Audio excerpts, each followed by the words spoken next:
MWC 2020에서 공개될 예정이었지만 현 사태로 인해 전시회 자체를 불참해서 궁금증을 낳았던 LG G9 ThinQ가 3월 또는 4월에 자체적인 행사를 통해 공개된다는 소식이 들려옵니다. 얼마 전 우리나라를 제외한 북미와 유럽의 출시에 나름 좋은 반응을 얻고 있는 LG V60 ThinQ는 왜 한국에서 출시하지 않느냐는 의문이 생깁니다. 이는 국내보다 북미에서 판매가 더 활발하게 이루어져 LG 자체에서 이러한 전략을 펼쳤다는 소식을 접했는데요. 대신 한국에서는 V60 ThinQ 대신 LG G9 ThinQ를 출시하겠다고 해서 기대감을 잔뜩 높였습니다. 그런데 핵심 부품 중엔 하나인 메인 칩셋이 스냅드래곤 765G를 탑재한다는 소식이 스멀스멀 들려오는데요. 이는 그간 개발 패턴과는 분명히 다른 방향이라 할 수 있습니다. 이러다 스마트폰 자체를 접는 게 아니냐는 우려를 표하는 분들도 있을 것 같은데요. 이와 같은 결정을 한 배경에는 스냅드래곤 765G의 가성비를 노린 것으로 보입니다. 표준 5G 모뎀을 통합한 형태의 제품으로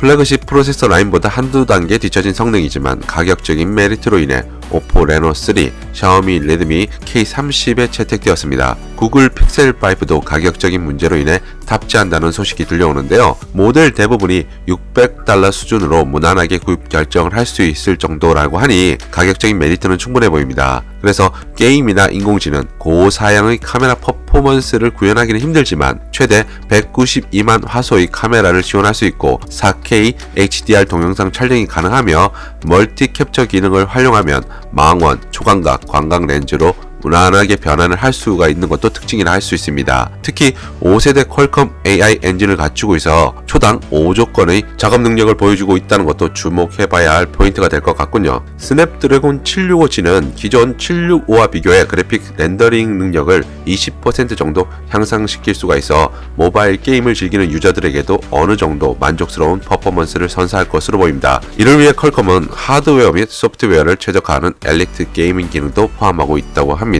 온라이크스 렌더링을 보면 전면 디스플레이는 전작과는 달리 물방울 노치가 적용되었습니다. 물론 어디까지나 루머라는 점을 생각한다면 추후 변경될 가능성은 충분히 있습니다. GA ThinQ의 경우 TOF 센서와 적외선 조명으로 무장한 것과 비교하면 무척 심플해진 형태가 됩니다. 디스플레이 크기는 6.7에서 6.9인치 수준이며 QHD 플러스 OLED가 적용될 것이라고 합니다. 보안 인증 방식은 현재 거의 모든 브랜드에서 대세로 자리 잡고 있는 온스크린 지문 인식 시스템이 탑재될 예정이라고 합니다. 스마트폰 전체 사이즈는 가로 77.6mm, 세로 169.4mm, 카툭티를 포함한 두께는 9.4mm입니다. 여기서 후면은 전작의 경우 언더글래스 디자인을 채택하고 있는 반면 LG G9 ThinQ는 카툭티 형태로 되어 있다는 게 특징입니다. 이는 아마도 카메라 성능을 향상시키려다 보니 두꺼워졌고 이를 반영한 결과로 보여지는데요. 이대로 나온다면 조금 아쉬움으로 남을 것 같습니다. 렌더링을 보면 후면은 글래스 재질 없는 전체 알루미늄 바디로 통일한 것으로 보입니다. 측면에는